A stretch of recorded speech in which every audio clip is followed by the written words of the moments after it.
I'm back. What we have laid out on the floor are the components for the new computer. We have here the Antec 750 watt True Power power supply. I read a lot of reviews on power supplies before I bought one. I've been buying Antec power supplies for years. I still haven't found a reason to buy some other company's power supply. Their power supplies always are underrated. So if this says 750 watts under full load, this thing's going to be 750 watts. And it probably can put out more than that. I've never had an Antec power supply fail. I have dealt with other power supplies back in my computer repair days, and they would fail right and left. Spent good money on the power supply for a reason. This power supply features a cabling system. In other words, the power cables are modular. I'll do an unboxing of the power supply separately from everything. I'm going to do an unboxing for most of these things separately. This is just a rundown of the components. Okay? So we got the Antec power supply. I have 2 hard drives. Yes, one is green. This is green because it is low power, low RPM. This is a storage drive.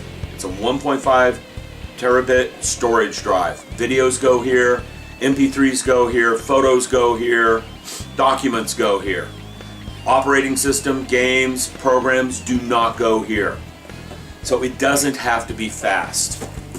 In this box, won't be an unboxing video of this because that's just boring, is a 1 terabyte, much faster hard drive. It is a 7,000 RPM drive.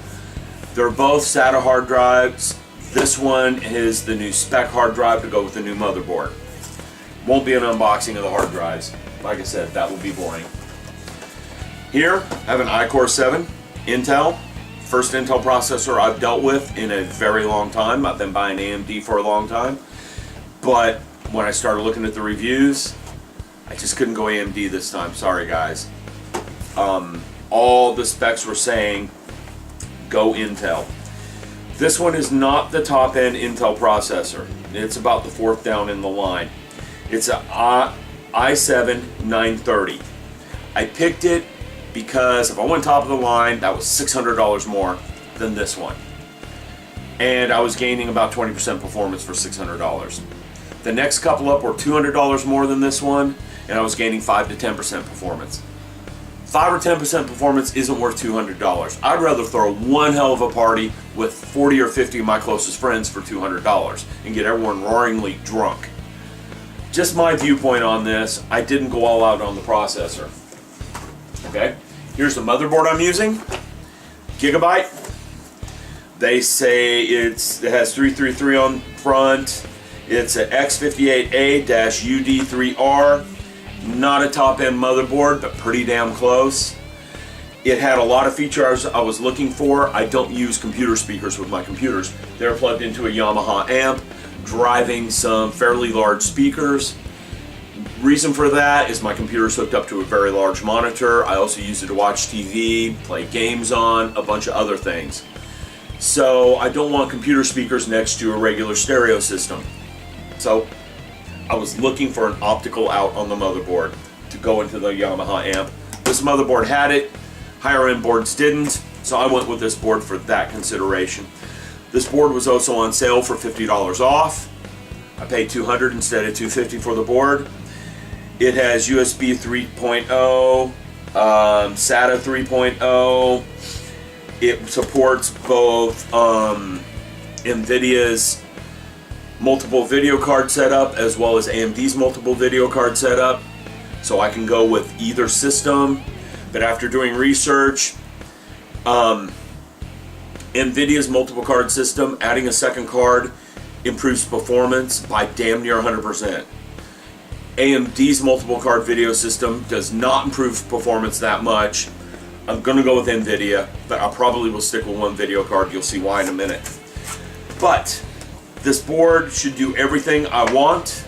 That's why I went with it. We'll do an unboxing of the board. For the CPU, I bought a cooling fan. I have a concern with this cooling fan. It's a Zalman high performance ultra quiet CPU cooler. It is the 9500A. There was a model up above this one, but it was a much larger model. My concern with this is that there is not much room between where the CPU sits on the motherboard and the top of that case. So I went with a smaller cooling fan. I'm not going to overclock the processor. Sorry to disappoint some of you. I've never seen the need to do that.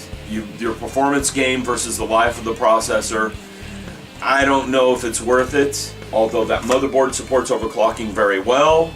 This processor supposedly supports overclocking very well. I might check into it after I get the thing built and have it running and it's stable. We will see.